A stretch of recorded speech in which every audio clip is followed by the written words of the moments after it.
कल गुजरात और हिमाचल प्रदेश के नतीजे भी आएंगे, लेकिन जरूरी है कि आज के नतीजों पर दिल्ली बीजेपी भी शायद गंभीर चर्चा करे, क्योंकि जहां से जनता 7-7 सांसद 2-2 बार चुनकर लगातार भेज रही है, वहां क्या सांसद ही अपने क्षेत्र में बीजेपी को नहीं जिता पा रहे। अब आंकड़े कहते हैं कि गौतम गंभीर, मनोज तिवारी और हर्षवर्धन के इलाके में बीजेपी ने आम आदमी पार्टी से ज्यादा सीटें जीती, लेकिन परवेश वर्मा, मीनाक्षी लेखी, हंसराज हंस और रमेश बिधूड़ी के क्षेत्र में अरविंद केजरीवाल की पार्टी ने ज्यादा वार्ड जीते। अब केजरीवाल की एमसीडी विजय की एक बड़ी वजह कांग्रेस के वोट शेयर पर आम आदमी पार्टी का कब्जा होना है, जबकि यह वो वक्त है जब राहुल गांधी भारत जोड़ो यात्रा कर रहे हैं, लेकिन देश की राजधानी में ही जहां सत्ता 15 साल तक, इससे पहले तक कांग्रेस की रही, वहां आज के नतीजों में कांग्रेस दहाई तक भी नहीं पहुंची। 3 तस्वीरें आपको हम दिखाते हैं और एक सवाल पूछते हैं। कांग्रेस दफ्तर में सुबह नतीजों के समय खूब सन्नाटा रहा। आज तक संवाददाता जब वहां पहुंचे तो तालाबंद देखा।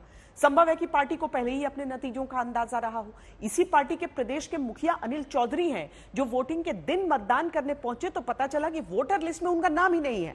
आप सोचिए, यह देश की सबसे पुरानी पार्टी का हाल है, जहां उनके प्रदेश के प्रमुख तक को अपना नाम वोटर लिस्ट में न होने की जानकारी वोटिंग के दिन मिलती है। वो वोटर को कैसे जोड़ेंगे? तब सवाल उठता है कि भारत जोड़ो यात्रा करते राहुल गांधी की पार्टी सीट जोड़ो की स्थिति में कब आएगी। न सीट पाने के बावजूद कांग्रेस को इसी में खुशी है कि उसे मुस्लिम वोट मिलने लगा है। हमारे लिए एक अच्छी जो बात यह है कि हमारा जो परंपरागत वोटर है वो कांग्रेस की तरफ वापस लौट रहा है। जहां आम आदमी पार्टी के विधायक हैं मौजूदा, वहां पर भी माइनॉरिटी ने कांग्रेस पार्टी के प्रत्याशियों को जिताने का काम किया है। तो एक शुभ संकेत यह है कि माइनॉरिटी जो हमारा परंपरागत वोटर रहा है वो वापस लौट रहा है। हमें और भी कुछ परंपरागत वोटरों पे काम करने की जरूरत है। इसे कहते हैं सकारात्मकता या कहें अति आशावादी। जहां एमसीडी के नतीजे आते वक्त कांग्रेस के दफ्तर में ताला खुलने की जहमत सुबह नहीं दिखी, वहां कांग्रेस पार्टी इसी में गदगद है कि मुस्लिम वोट तो मिलने लगा, बाकी का बाद में देखेंगे।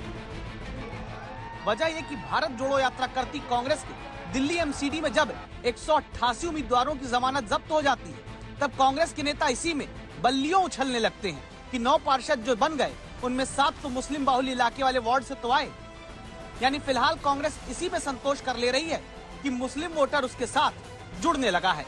शायद उसी से पार्टी के लिए जीत का ताला खुलने लगे, लेकिन क्या इतने भर से हो जाएगा? इस समय पूरी दुनिया में लोग कंफ्यूज्ड हैं। वो समझ नहीं पा रहे हैं क्या सही है, क्या गलत है, क्या सच है, क्या झूठ है। और ये स्पष्टता हम आपको अपने इस नए शो में देंगे। सब कुछ ब्लैक एंड व्हाइट में बताएंगे। इस शो में मेरे बालों के अलावा कुछ ग्रे नहीं होगा। हर खबर ब्लैक एंड व्हाइट की तरह बिल्कुल स्पष्ट होगी।